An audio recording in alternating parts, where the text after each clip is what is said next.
नवमी के दिन माता जी का विसर्जन हो जाता है, जवारों का विसर्जन हो जाता है।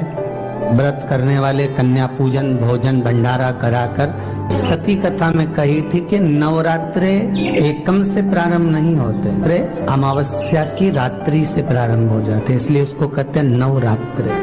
क्योंकि नवमी के दिन माता जी का विसर्जन हो जाता है, जवारों का विसर्जन हो जाता है।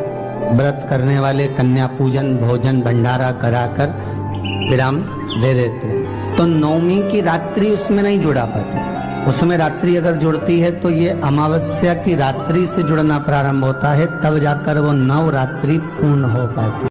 अष्टमी के दिन कन्याओं का भोजन कराओ या नवमी के दिन कन्याओं का भोजन कराओ, पर देवी भागवत तो कहती है, देवी भागवत तो वर्णन करती है कि पहले नवरात्रे से लेकर नौमी तिथि तक जितने दिन देवी के होते हैं, प्रत्येक दिन में आप किसी भी दिन कन्याओं का भोजन करा सकते हो, पहली रात्रि से लेकर पहला दिन से लेकर।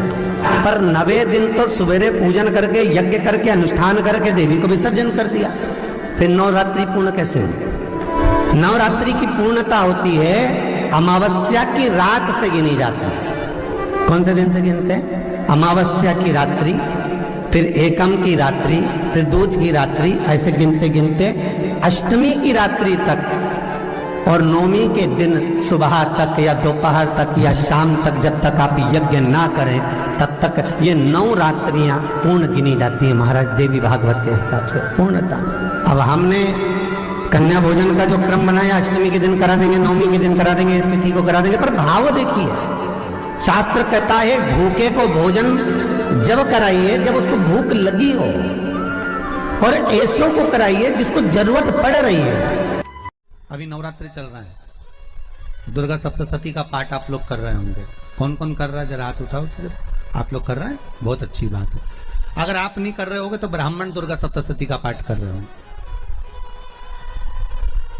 उस दुर्गा सप्तशती के पाठ में एक एक जगह पर एक एक स्थान पर देवी का स्थान बताया है। आप लोग अगर सुने होंगे पढ़े होंगे तो उसमें बताया गया है, हे मैया मेरे इस अंग की रक्षा करो, हे भवानी मेरे इस अंग की रक्षा करो, हे माँ मेरे इस अंग की रक्षा करो, हे भवानी मेरे इस अंग की रक्षा करिए, हे माँ आप मेरे नैनों की रक्षा करिए, हे माँ आप मेरी श्रवण शक्ति की रक्षा करिए, हे माँ आप मेरी जिह्वा की रक्षा करिए, हे माँ आप मेरी जंघा की रक्षा करिए।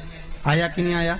जब दुर्गा सप्तशती में एक एक स्थान का महत्व आया है कि इस जगह पर ये देवी का स्मरण करेंगे तो माँ मेरी कल्याण करेगी, माता मेरा उद्धार करेगी, बस उसी भाव उसी स्थान को। शंकर के शिवलिंग में भगवान शिव का संपूर्ण विग्रह, संपूर्ण। और जब शंकर का संपूर्ण विग्रह है तो हम बाबा से अनुमोदन क्यों ना करें? अभी दुर्गापुर के पहले फुसरो में कथा थी, फुसरो झारखंड में। तो एक बात हमने कही थी फुसरो की कथा में कि जिस व्यक्ति को शरीर में बहुत कष्ट रहता हो, बहुत ज्यादा कष्ट अगर शरीर में रह रहा हो, तो मक्खन, थोड़ा सा गाय के दूध का माखन निकालकर शंकर के शिवलिंग पर जो व्यक्ति बीमार रहता है उस व्यक्ति का स्पर्श कर। अभी तो खैर कोरोना महामारी चल रही है तो मंदिर भी सारे बंद हैं, पर प्रयास करा करो उस मक्खन का लेपन, जब ये कोरोना महामारी समाप्त हो जाए तब माखन का लेपन शंकर के शिवलिंग पर करना प्रारंभ करो, श्री बिजलेश्वर महादेव का नाम लेकर। कौन से महादेव का नाम लेना है? श्री बिजलेश्वर महादेव।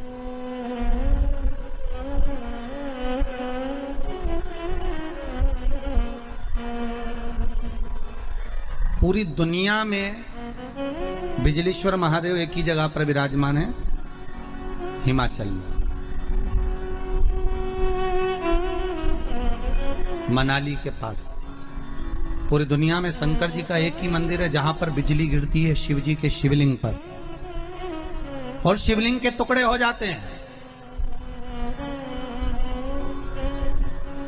फिर उस मनाली में एक परिवार ऐसा है जिसके पांव नहीं है, वो बिना पांव का व्यक्ति पूरे मनाली में से मक्खन मांगता है दान में कि बाबा के शिवलिंग के टुकड़े हो गए। फिर वो चढ़ता चढ़ता ऊपर जाता है, धीरे धीरे घसीटता चलता हुआ जाकर बिजली महादेव का एक एक पत्थर उठा उठाकर, शंकर जी का शिलाखंड उठा उठाकर उसको मक्खन से जोड़ता जाता है, मक्खन से जोड़ता है।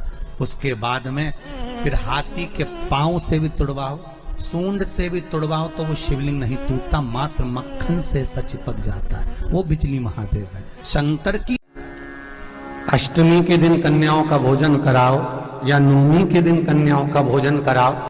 नवमी तिथि तक जितने दिन देवी के होते हैं, प्रत्येक दिन में आप किसी भी दिन कन्याओं का भोजन करा सकते। अष्टमी की रात्रि तक और नवमी के दिन सुबह तक या दोपहर तक या शाम तक, जब तक आप यज्ञ ना करें तब तक ये 9 रात्रियां पूर्ण गिनी जाती हैं महाराज देवी भागवत के हिसाब से। पूर्ण कन्या भोजन का जो क्रम बनाया, अष्टमी के दिन करा देंगे, नवमी के दिन करा देंगे, इस तिथि को करा देंगे, पर भाव देखिए। शास्त्र कहता है भूखे को भोजन जब कराइए जब उसको भूख लगी हो, और ऐसों को कराइए जिसको जरूरत पड़ रही है। और नवरात्रि में भी देवी की आराधना का एक स्मरण का सुख है महाराज। ज्योत का विधान है, नवरात्रि में देवी की ज्योत लगती है, अखंड ज्योति लगती है, जवारे बुआए जाते हैं, कलश लगता है।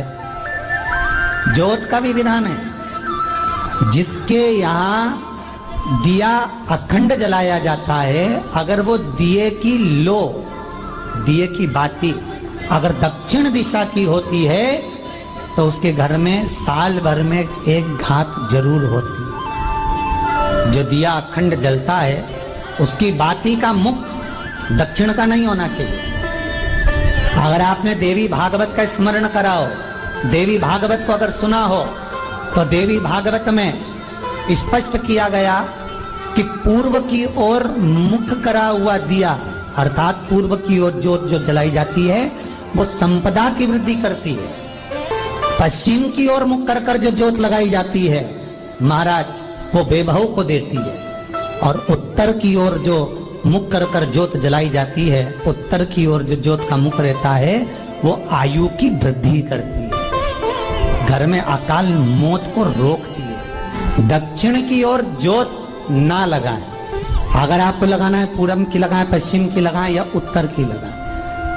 और जितने दिन महारानी जगदम्बा जगतधात्री दुर्गा भवन चैत्र नवरात्रि में, शरदीय नवरात्रि में, आषाढ़ी नवरात्रि में, आदिकादिक पौष नवरात्रि में हम जगत जननी जगदम्बा की जब स्थापना करते हैं, या हम नूतन घर का प्रवेश करते हैं, या गणेश जी की स्थापना करते हैं, या कोई दुकान को प्रवेश करते हैं, या कोई शुभ कार्य करने के लिए अग्रण्य होते हैं, तो हम कलश की स्थापना क्यों करते? कलश के अंदर आखिर ऐसा क्या विराजमान है कि 33 कोटि देवता उस कलश के अंदर आकर बैठ जाते हैं। आप कोई यज्ञ करने जा रहे हो, आप कोई पोथी पुराण करने जा रहे हो, आप कोई अच्छा कार्य करने जा रहे हो, तो ब्राह्मण देवता कह देते कलश की स्थापना होगी, कलश की शोभा यात्रा निकलेगी, कलश यात्रा निकलेगी, कलश विराजमान होगा।